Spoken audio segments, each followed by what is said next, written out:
પહેલું કારણ મહાપ્રભુજીને ભૂતલ પર આવવાનું ભાગવતના ગૂઢ અર્થોને પ્રગટ કરવા. કારણ કે અર્થઘટનો તો ઘણાએ કર્યા, પણ જેણે જેણે સુંદર સુંદર અર્થો કર્યા એમણે પણ પોતાની જ બુદ્ધિ અને પોતાના જ વિદ્વત્તાને પ્રદર્શિત કર્યું. વ્યાસજી જે કહેવા માંગતા હતા એ અર્થ તો કહ્યો જ નહીં. ઉત્તમમાં ઉત્તમ અર્થ કરનારાઓ પણ પોતાની જ વિદ્વત્તાને બતાવે છે, પણ એનાથી વ્યાસજી કે સુખદેવજી એમણે જે ઉદ્દેશ્ય સાથે ભાગવત કહ્યું એ અર્થો તો રહી જ ગયા. અને એટલા માટે પ્રભુ પોતે પધાર્યા. શેના માટે? વ્યાસજી જે કહેવા માંગે છે એ કહેવા માટે પધાર્યા. એટલે મહાપ્રભુજી કહે મારો કોઈ નવો મત નથી, મારો કોઈ નવો વિચાર નથી. વ્યાસજી જે કહેવા માંગી રહ્યા છે હું એ જ કહી રહ્યો છું. ભાગવતના ગૂઢ અર્થોને પ્રગટ કરી ભાગવતને પ્રમાણ ગ્રંથ રૂપે સ્થાપિત કરાવ્યું. બીજું, દૈવી જીવોનો ઉદ્ધાર કરવા માટે. આ સુરી સોમિલી રહત સદાઈ ભિન્ન હોય સો કોણ ઉપાય. આ દૈવી જીવો ભૂતલ પર આવ્યા તો ખરા, પણ સંસારી જીવો સાથે રહેતા રહેતા પોતાને સંસારી માનવા લાગ્યા. આ દૈવી જીવો તો સેવાની સૃષ્ટિ છે, ભગવત સેવા માટે પ્રગટાવી છે. એટલે મહાપ્રભુજી પધાર્યા, બ્રહ્મ સંબંધ કરાવ્યો. ત્રીજું, સેવા માર્ગને પ્રગટાવવા માટે. પૂજા માર્ગ તો હતો જગતમાં, ષોડશોપચાર પંચોપચાર પૂજા તો થતી હતી, પણ મહાપ્રભુજીએ સેવા રીત પ્રીત વ્રજજન કી જનહિત જગ પ્રગટાઈ પ્રગટ ભય માર્ગ રીત દિખાઈ. પુષ્ટિ માર્ગની રીત અને પ્રીત કેવી? વ્રજ ભક્તોની. જે રીતે સારસ્વત કલ્પમાં યશોદાજી અને વ્રજ ભક્તો ઠાકોરજીને જે રીતે લાડ લડાવતા એ સેવાનો માર્ગ શ્રી મહાપ્રભુજીએ પ્રગટ થઈને ભૂતલ પર પ્રગટાવ્યો. આવા ઉદ્દેશ્યો સાથે પ્રભુ પોતે ભૂતલ પર મહાપ્રભુજી સ્વરૂપે પધાર્યા. અહીંયા અનેક અવતારોની કથા કહી, પણ એ તે ચાંસ કલાપુંસ કૃષ્ણસ્તુ ભગવાન સ્વયં. કૃષ્ણ સ્વયં પરમાત્મા છે અને એ જ પોતે વિવિધ લીલાઓ કરવા માટે વિવિધ અવતારોને ધારણ કરે છે. આગળ અન્ય પ્રકારના પ્રશ્નો કર્યા છે. 4 પ્રકારના અન્ય પ્રશ્નો કર્યા. એક ભાગવત સંબંધી, બીજું ભાગવતના કર્તા સંબંધી, બીજું ભાગવતના વક્તા સંબંધી અને ચોથું ભાગવતના શ્રોતા સંબંધી. અને આ 4 પ્રકારના પ્રશ્નો કર્યા. એના ઉત્તરમાં આખી ભાગવત કથાનું શ્રવણ કરાવ્યું. વ્યાસજીના પ્રાગટ્યની કથા કહી. આપણે ત્યાં ક્યારે પણ પ્રશ્ન પૂછવાની મનાઈ કરી નથી. આ પ્રશ્નથી કૃષ્ણ સુધીની યાત્રા છે. પ્રશ્ન એ ગુરુ માટે એક અવસર હોય છે, એક મોકો હોય છે. કારણ કે બહુ જ મહત્વનું શું છે, પ્રશ્ન જાગવો એ ખરાબ નથી, પણ ગલત વ્યક્તિ પાસે સમાધાન લેવા જવું એ વધારે ખતરનાક છે. વિચાર કરો, અર્જુનને મોહ જાગ્યો અને પૂછવા માટે ધૃતરાષ્ટ્ર પાસે ગયા હોત તો કેવી ગીતા મળી હોત. ધૃતરાષ્ટ્ર એમ જ કે ચાલ ચાલ ઘર ભેગા થઈ જઈ, લડાતું હશે. ભાગ્યશાળી હતો અર્જુન, એની બાજુમાં કૃષ્ણ ઉભા હતા. પ્રશ્ન જાગે એનો વાંધો નથી, પણ ગલત વ્યક્તિ પાસે સમાધાન લેવા જશો ને તો તમારા મોહને, એ પ્રશ્નને મોહ બનાવી દેશે, તમને કન્ફ્યુઝ કરી દેશે, તમને અભાવ લાવી દેશે. એટલે બહુ જ મહત્વનું અત્યારના સમયમાં છે યોગ્ય વ્યક્તિ પાસે સમાધાન લેવા જવું. આપણા વૈષ્ણવ સંપ્રદાયમાં આપણે તકલીફ શું છે, આપણું નોલેજ ક્યાંથી આવે છે? ક્યાંક કોઈ વડીલ થોડું કે, ક્યાંક થોડી બુકમાં વાંચીએ, ક્યાંક કોઈ ઇન્ટરનેટ પર વાંચીએ, ક્યાંક કોઈની બાજુવાળા પડોશીને પૂછીએ અને પછી જે ખીચડી થાય આપણા જ્ઞાન, આમ કરાય ને આમ ન કરાય, પાપ લાગશે ને અપરાધ લાગશે, જોવાઈ જશો, અહીંયા ના જવાય. એટલે કે પુષ્ટિ માર્ગમાં શું ન કરાય એ બધાને ખબર છે અને શું કરાય એ કોઈને ખબર નથી. હમણાં જો કોઈને પણ અજાણ્યાને ઉભા કરીને પૂછું ને કે શું ના કરાય, બધા જવાબ મળી જશે. શું કરાય એટલે કન્ફ્યુઝ. એટલે આપણા ધર્મનું નોલેજ નાથી જ શરૂ થાય છે. અડતો નહીં, અહીંયા આવતો નહીં, અહીંયા જતો નહીં, આ ખવાય નહીં, અહીંયા જવાય નહીં, અહીંયા અડાય નહીં, અહીંયા કરાય નહીં. ના ના ના ના, પેલો કે મારીએ ના છે આવવાની, અને ના જ શીખવાડી છે તમે.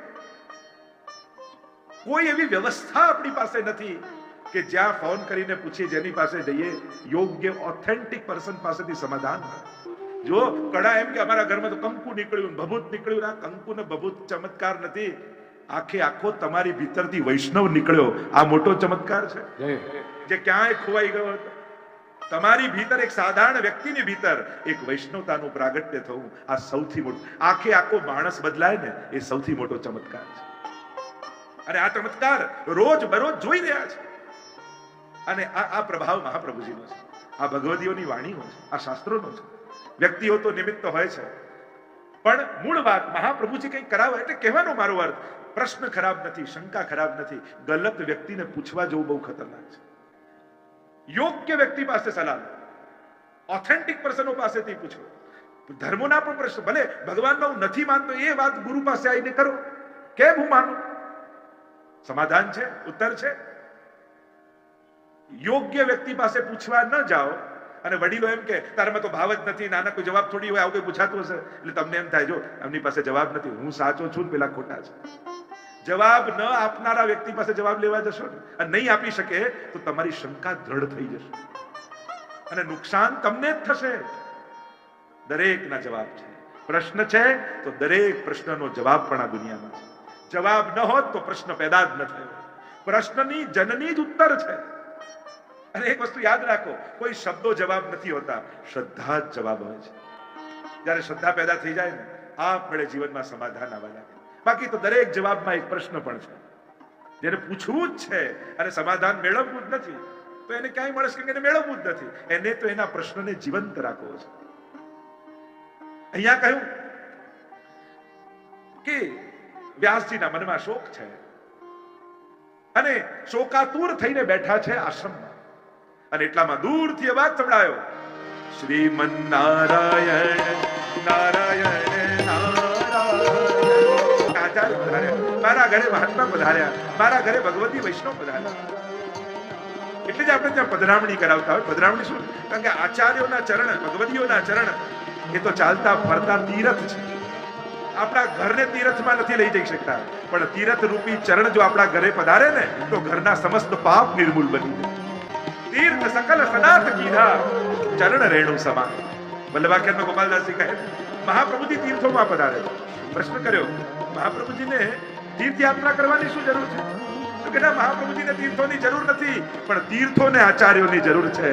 કારણ કે જ્યારે લોકો સ્નાન કરીને જાય, પોતાના પાપ મૂકીને જાય, ત્યારે તીર્થો પણ પ્રતીક્ષા કરતા હોય. આવા વલ્લભાચાર્ય જેવા આચાર્યો જો મારામાં આવીને સ્નાન કરે તો હું પણ પાપોમાંથી મુક્ત થઈ જાઉં.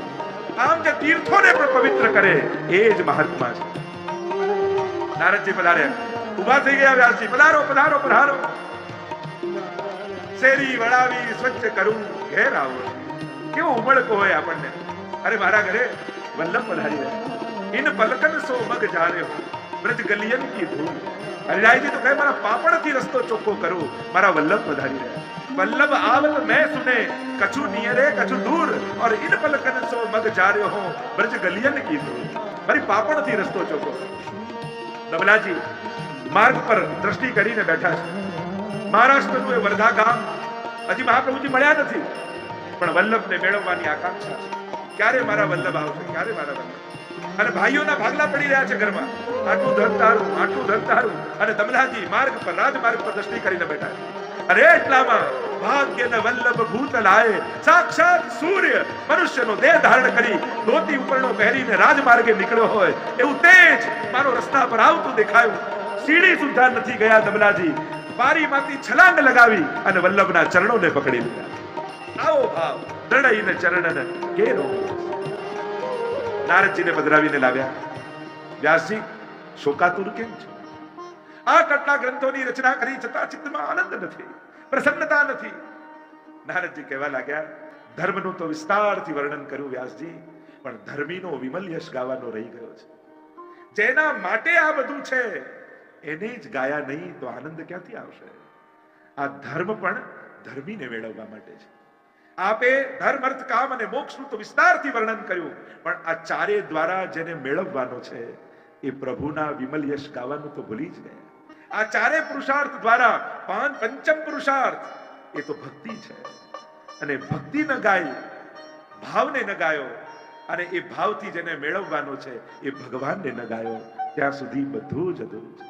નયત વચશ્ચિત્ર પદમ હરેર યશો. સુંદર શબ્દોના પ્રયોગ કર્યા. ગમે તેટલી અલંકારિત વાણી હોય, સારા સારા કંઠે ગવાતી હોય, પણ એમાં જો પ્રભુનો વિમલ યશ ન હોય તો તદ વાયસમ તીર્થ, એ તો કાગડાના તીર સમાન છે.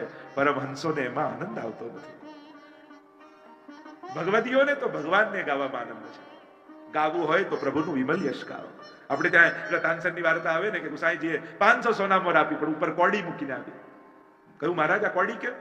તો કે તમારું સંગીત સર્વોત્તમ છે, એનું ઇનામ 500 સોના મોર, પણ અમારા માટે કોડી બરાબર છે, કારણ કે એમાં પ્રભુના યશનું ગાન નથી, પ્રભુનો યશો ગાન નથી, એટલે અમારા માટે કોડી બરાબર, એટલે કોડી મૂકીને આપી. નારદજી કહેવા લાગ્યા, વ્યાસજી મારી સામે જુઓ, હું કેવલ ઉપદેશ આપવા નથી આવ્યો, હું પ્રેરણા આપવા આવ્યો છું. જો ઘણીવાર ઘણા વક્તા હોય એ ઉપદેશ આપીને જાય, પણ જે મહાત્મા હોય એ કેવલ ઉપદેશ ના આપે, એ પોતાના જીવનમાં આચરણ કરી પ્રેરણા આપે. ઉપદેશ કરતા પણ પ્રેરણાની અસર વધારે થાય છે. હું તો તમને પ્રશ્ન કરું કે તમે તમારા બાળકોને, યુવાનોને ઘરમાં ઘણી બધા ઉપદેશો આપો, હું તો આપણી અંદર કઈ એવી વસ્તુ કે જેનું એક્ઝામ્પલ આપી તમે તમારા દીકરાને ટોકી શકો, યા કહી શકો, યા પ્રેરિત કરી શકો. આપણે પુરાણોના, કથાઓના, મહાત્માઓના એક્ઝામ્પલ આપીએ છીએ, પણ જ્યાં સુધી આપણા એક્ઝામ્પલ આપણા ઘરમાં નહીં આપીએ ને, ત્યાં સુધી અસર આવતી પેઢીને નહીં થાય. એ લોકોને ઉપદેશો કરતા ઇન્સ્પાયર કરે એવું કાંઈક જોઈએ છે. એટલે કેવલ ઉપદેશ નહીં, ઇન્સ્પિરેશન આપો, ઇન્સ્પાયર કરો. લેક્ચર તો બહુ આપીએ, ઉપદેશ બહુ આપી દઈએ, એડવાઇસ બહુ આપી દઈએ, પણ ઇન્સ્પિરેશન ક્યાં? આજે પણ આપણા ઘરમાં આમ વૈષ્ણવતાની વાત થાય ને, તુરંત આપણા વડીલો, અમારા દાદા તો મરજાદી હતા હો, અને એવી સેવા, એમની પાકી સેવા, આ મરજાદ કુવામાંથી સ્નાન કરવા જાય અને આવી સામગ્રી જાતે સિદ્ધ કરે, આવા ભોગ ધરે. આપણા ઘરમાં આપણને ઇન્સ્પાયર કરે એવા વ્યક્તિત્વ, એવી પર્સનાલિટીઓ હતી. અને જ્યારે ઘરમાંથી ઇન્સ્પાયર કરનારી પર્સનાલિટીઓ જતી રહી, ત્યારે આપણે બધા ભટકી ગયા. અને પછી ટોપલો ઢોળીએ કોને આવતી પડી, અમે તો બધું વડીલોનું માનતા, અને હવેની જનરેશન તો કાંઈ માને નહીં, આમ કરી. એમાં વાંક એનો નથી. આપણી ઇન્સ્પિરેશનની તાકાત, આપણે ઇન્સ્પાયર કરી શકીએ, આપણે પ્રેરણા આપી શકીએ છીએ. આપણી અંદર કઈ એવી વાત જેનું એક્ઝામ્પલ તમે બાળકોને આપી શકો. ક્યારેક સાસુ જ વહુને બેસાડીને એમ કહે, જો બેટા, આપણા જીવનમાં ઘણા સારા નબળા દિવસો આવ્યા, ઘણા તો એવા દિવસો આવ્યા કે જાણે એમ થયું કે બધું ખતમ, હવે જીવનમાં આગળ નહીં વધાય, કેમ કરીને આગળ જઈશું, કાલે શું કરીશું, એના ફાફા. કેટલાય સારું બોલનારા આવ્યા અને કેટલાય જતા રહ્યા, કેટલાય આવ્યા ને ગયા બેટા. પણ આપણા બાના ઠાકોરજી હતા ને, મેં બાને કહ્યું હતું કે મને પધરાવી દે, અને બાના ઠાકોરજી આપણા ઘરે બિરાજે છે. કેવાય નબળા દિવસો આવ્યા, પણ બેટા મેં ક્યારે સેવા ન છોડી, ઠાકોરજીને ન છોડે. કહેવાતા મિત્રો, કહેવાતા સાથીઓ, દુઃખ આવ્યું તો કેટલાય ભાગી ગયા, સુખ આવ્યું તો કેટલાય ભેગા થઈ ગયા, પણ ગમે તેવા દિવસો આવ્યા, મેં ઠાકોરજીની સેવા ન છોડી. અને મને એવો અનુભવ છે બેટા, આ ઠાકોરજીને પકડી રાખ્યા ને, તો જે ગયું હતું એ બધું ઠાકોરજી અનેક ગણું કરી પાછું આપી દીધું. બેટા, જીવનમાં ગમે તેવો સમય આવે, બધું જ છોડજે બેટા, ઠાકોરજીને ન છોડતી તો તારું ક્યારેય કાંઈ બગાડ નહીં થાય. પ્રભુ તને બધેથી બચાવી લેશે જો તે આમને પકડી રાખ્યા. પણ બા, તમારા જેવી વાંધો નહીં બેટા, એવી અપ્રશ્ન સચવાય, મારા જેવો ભોગ ન કરી શકે, પણ તું આમને ન છોડતી, આમને પકડી રાખીશ ને તો જીવનમાં બધું પાછું આવી જશે. આ છત્ર બનીને તારી રક્ષા કરતા રહેશે. અને જ્યારે ક્યારેક પ્રેમથી બેસાડીને આવું કહેશો ને, મને ખાતરી છે કે બાળકો કહેશે, બેટા, બા, બધું છોડીશ, પણ હું તમને વચન આપું છું, તમારા પછી તમારા ઠાકોરજીને હું સાચવીશ. અને હું તો યુવાન બહેનોને કહીશ, કથા સાંભળ્યા પછી જો આટલો સંકલ્પ કરી લેશો ને કે આપણા વડીલોના બિરાજતા ઠાકોરજી આપણે ઘરથી બહાર નહીં કાઢીએ, આટલો એક જણા પણ સંકલ્પ કરશે ને, તો હું માનીશ કે મારું કથા કરવું સફળ થઈ ગયું. અને મને ભરોસો છે, કથા સાંભળ્યા પછી ઘરે ઘરે આ સંકલ્પ થશે, અરે જેની કૃપાથી ઘરમાં સુખ છે એને કાઢી નાખશો તો કયા સુખની કલ્પના કરશો. જેના આશીર્વાદથી આજે આ જગ્યાએ પહોંચ્યા છીએ, એ આશીર્વાદ આપનારને ઘરેથી કાઢી નાખશો, એ બી અપરસ નિમિત્તે, ભોગના નિમિત્તે, વ્યવસ્થાના નિમિત્તે, તો પછી કોના આશીર્વાદ લેવા જશો? કઈ આંખે ઠાકોરજીથી આંખ મિલાવશો કે જે આટલા વર્ષોથી બિરાજતા હતા એને તો જાપીજીમાં ભેગા કરી દીધા? ચિંતન કરજો, વિચાર કરજો.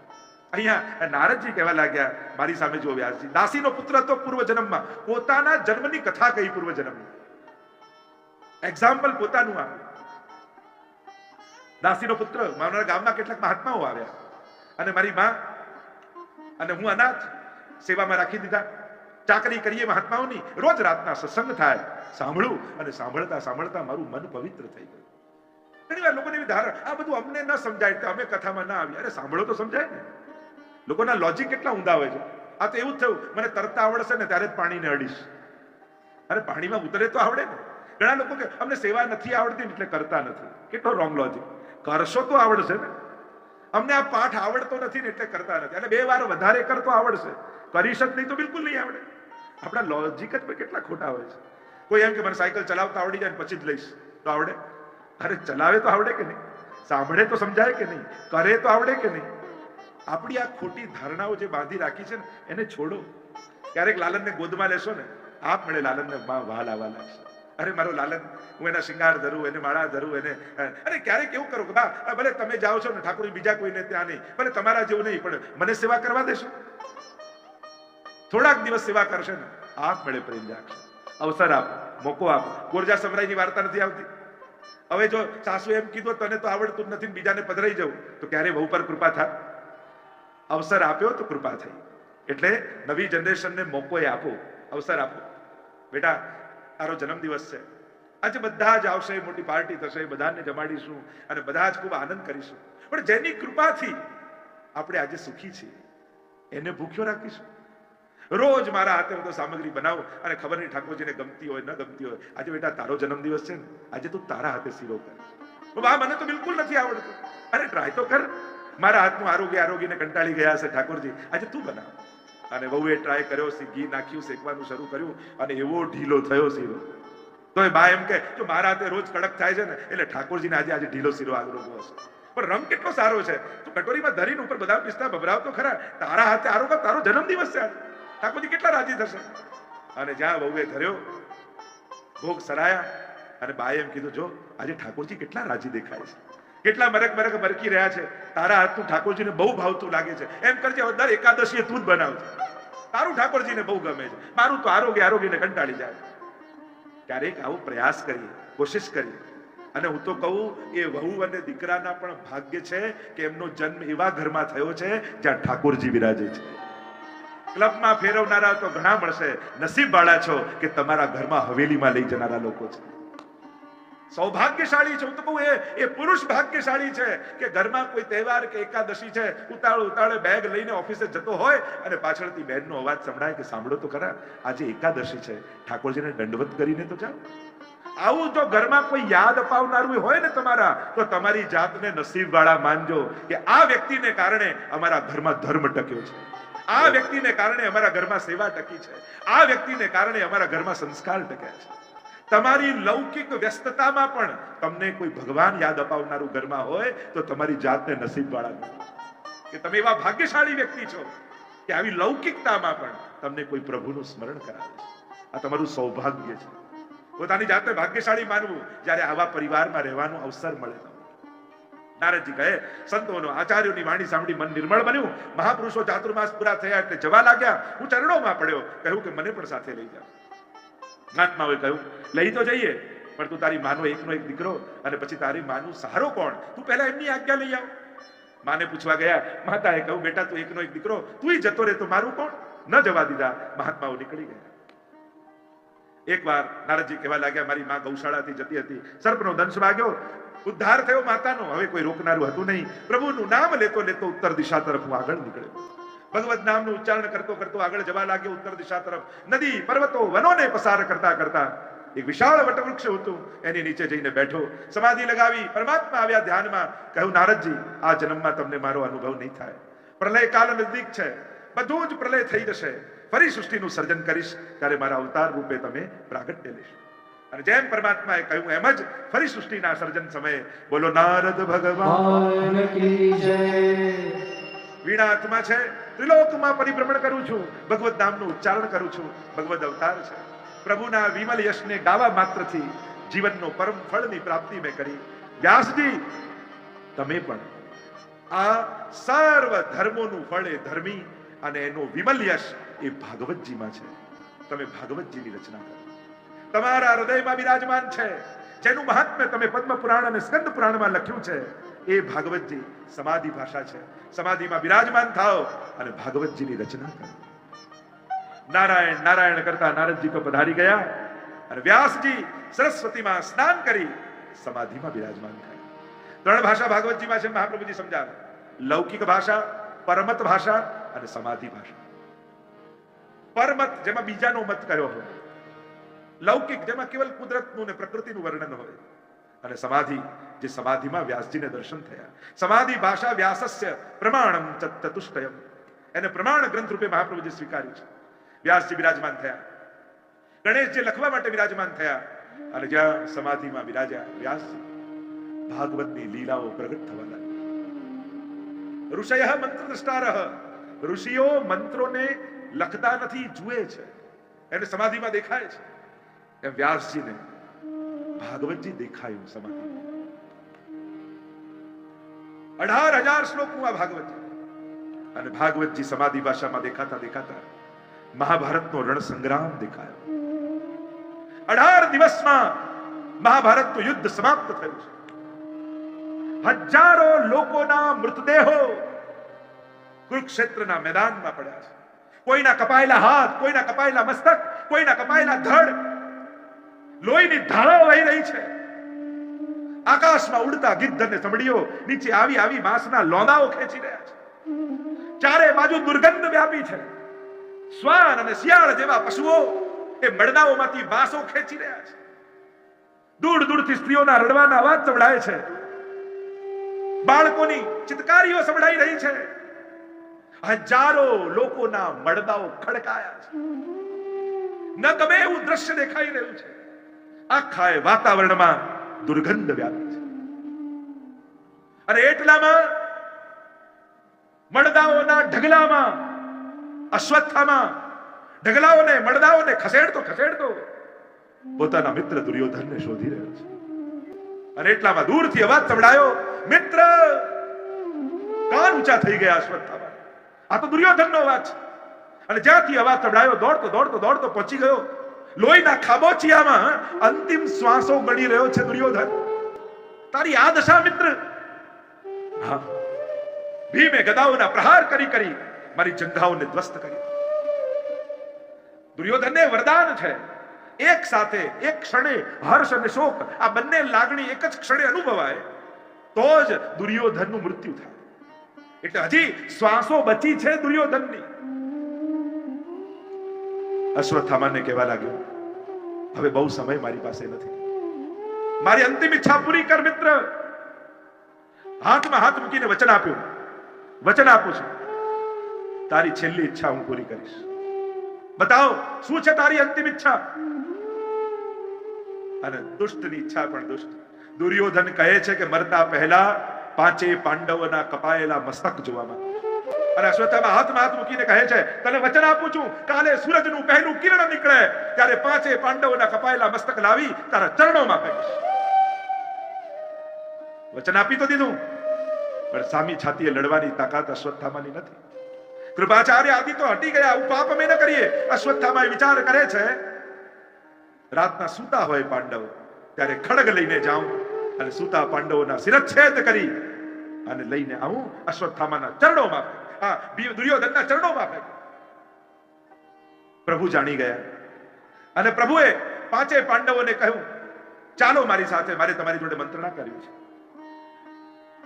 5 પાંડવો તો ગયા, પણ 5 પાંડવોના જે પુત્રો હતા એમણે ના પાડી, ભગવદ આજ્ઞાનું ઉલ્લંઘન કર્યું, ન ગયા. અને પાંડવોની જગ્યાએ 5 પાંડવોના યુવાન પુત્રો સૂતા છે.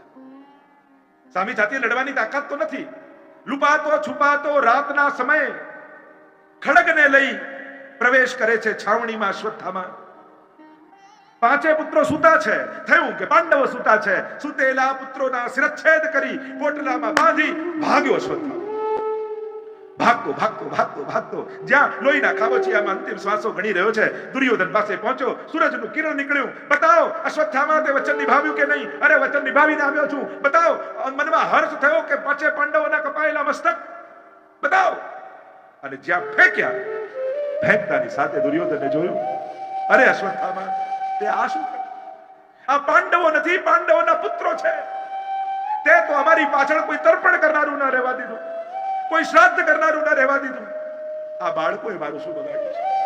અશ્રુપાત કરતા કરતા હર્ષ અને શોક બંનેની લાગણી એક સાથે થઈ અને દુર્યોધનના પ્રાણોના ત્યાગ થઈ. અને અહીંયા સવાર પડી. પોતાના વહાલ સોયા બાળકોને જગાવવા માટે દ્રૌપદી છાવણીમાં પ્રવેશ કરે છે. અરે વિચાર કરો, આપણા બાળકને એક ટાંકણી વાગી જાય ને લોહીનું ટસિયું ફૂટે ને તોય માનું હૈયું કપાઈ જતું હોય. અને આ ભારત વર્ષની માં જ્યારે છાવણીમાં પ્રવેશ કરે છે અને 5 પુત્રોના કપાયેલા ધડ લોહીથી ભીજાયેલી પથારીમાં પડ્યા હોય, અને એવા સમયે એક બા એ દ્રશ્ય જુએ. દુનિયાના બધા દ્રશ્યો જોઈ શકાય, પણ ઘણા એવા દ્રશ્યો છે ને જોવા કોઈને ન ગમે. માં ઘરમાં ઊભી હોય અને 4 ખભે ચડીને દીકરો ઘરની બહાર નીકળતો હોય. માં માટે જોવું કેટલું કઠિન, કેટલું અઘરું છે. દ્રૌપદીએ કોઈનો વિચાર ન કર્યો. હે કૃષ્ણ પુકાર કર્યો, કૃષ્ણના નામ. કેમ કૃષ્ણના નામનો પુકાર કર્યો? દુઃખમાં ભગવાનને બોલાવાય. કહ્યું દ્રૌપદીને એમ થયું કે હજી આની ભીતર જો પ્રાણ હોય અને જો ભગવાનનું નામ પડી જશે, આમનો ઉદ્ધાર થઈ જશે. ક્ષત્રિયનું બાળક યુદ્ધના મેદાનમાં લડતું લડતું મરે ને તો સ્વર્ગ મળે છે, પણ જો સૂતું સૂતું મરે તો એની અધોગતિ થાય. મારા બાળકોની અધોગતિ ન થાય એટલે ભગવાનના નામનો પુકાર કર્યો. ભાગતા દોડતા પાંડવોને લઈને પરમાત્મા આવે ને જુએ આ કોણ છે પાપી, કોણે આવું દુષ્કૃત્ય કર્યું છે, નહીં છોડવું એને. અર્જુને પ્રતિજ્ઞા કરી છે, એનું મસ્તક લાવીને એમાં બેસાડી દ્રૌપદીને. ભગવાને રથની લગામ ખેંચી, ગળગળ ગળગળ કરતો રથ ભાગે છે. પાછળ અર્જુન બેઠો છે, સારથી બની રથી બની સારથી બની ભગવાન, અને આગળ આગળ અશ્વત્થામા ભાગે. પાછળ પાછળ ભગવાનનો રથ આવી રહ્યો છે. પકડ્યો છે કેશથી. ભાગવત એમ લખે છે, બલિ ચડાવવા માટે જેમ પશુને ઘસડતા ઘસડતા લઈને આવવામાં આવે, એમ અશ્વત્થામાને ઘસડતા ઘસડતા પાંડવો લઈને આવે. કહ્યું કે દ્રૌપદીના ચરણોમાં ફેંકીશ. પણ આ તો ભાગવત છે. મહાભારતની દ્રૌપદી અને ભાગવતની દ્રૌપદીમાં ઘણો મોટો ફરક છે. આ તો ભક્તિ ગ્રંથ છે, આ તો ભક્તોનો ગ્રંથ છે. અહીંયા દ્રૌપદી કેવલ કોઈ રાણી નથી, ભગવાનની ભગવત ભક્તા છે. ભાગવતમાં તો ભક્તોના વર્ણન છે. અને દ્રૌપદી જે બોલી છે, મુંચ મુંચ, અને છોડી દો, છોડી દો. મુચ્યતામેશ મુચ્યતામેશ, બ્રાહ્મણો નિતરામ ગુરુ. છોડી દો, છોડી દો. ગુરુપુત્ર પણ ગુરુ રૂપ કહેવાય. જે વિદ્યા દ્રોણાચાર્ય પોતાના પુત્ર નથી શીખવાડી, પાંડવોને શીખવાડી છે. ગુરુના કેટલા ઉપકાર છે. શાસ્ત્ર એમ કહે છે બ્રાહ્મણને મૃત્યુદંડ ના અપાય. આ બ્રાહ્મણ છે. અને સૌથી મોટી વાત, આ કોઈ માનો દીકરો છે. એક માં થઈ બીજી માને આવું દુઃખ હું ના આવી શકું. છોડી દો. શાસ્ત્ર એમ કહે કે આતતાઈને જુઓ ત્યાં મારી નાખો, અને શાસ્ત્ર એમ કહે કે બ્રાહ્મણને મૃત્યુદંડ ના અપાય. કરવું શું? ભગવાને ઉપાય કાઢ્યો. બ્રાહ્મણનું અપમાન જ એનું મૃત્યુ છે. આનું અપમાન કરીને આને મુક્ત કરી દો. અપમાનિત કર્યો, કેસ મર્દન કર્યું, મણી કાઢી લીધો અને અપમાનિત કરીને એને છોડ્યો છે. અપમાનની અગ્નિમાં બળતો અશ્વત્થામા બળવા લાગ્યો. મારું અપમાન પાંડવોએ કર્યું છે, નહીં છોડવું એમને. બ્રહ્માસ્ત્રનું આહવાન કર્યું, અને બ્રહ્માસ્ત્રનું આહવાન કરીને વિચાર કરે છે કે આ કોની તરફ છોડું? કૃષ્ણ તરફ, અર્જુન તરફ, યુધિષ્ઠિર તરફ, કોને મારું? અને એટલા માટે જ્યારે કરોડો સૂર્યો બાળતા હોય એવું બ્રહ્માસ્ત્રનો તાપ જોયો અને ઉત્તરાય પુકાર કર્યો, પાહી પાહી મહાયોગિન દેવ દેવ જગતપતે નાન્યમ તોદ ભયમ પશ્યે યત્ર મૃત્યુ પરસ્પરમ. પાહી પાહી, રક્ષા કર, રક્ષા કર. જીવનમાં સંકટ આવે તો માણસ કોને બોલાવે? આ સમર્થનો આશ્રય ન કરતા સર્વ સમર્થનો આશ્રય કરે. પ્રભુના નામનો પુકાર કર્યો છે, અને જેણે જેણે પુકાર્યા છે એ ક્યારે નિષ્ફળ નથી રહ્યા. જેણે જેણે ભગવાનને બોલાયા છે, પ્રભુના નામનો પુકાર કર્યો છે, પરમાત્માએ રક્ષા કરી છે. પ્રભુએ રક્ષા કરી. બાળકનો જન્મ થયો. અનેક પ્રકારની કથાઓ વર્ણિત છે. અહીંયા પાંડવોનું રાજપાટ છે. યુધિષ્ઠિર રાજા બન્યા છે.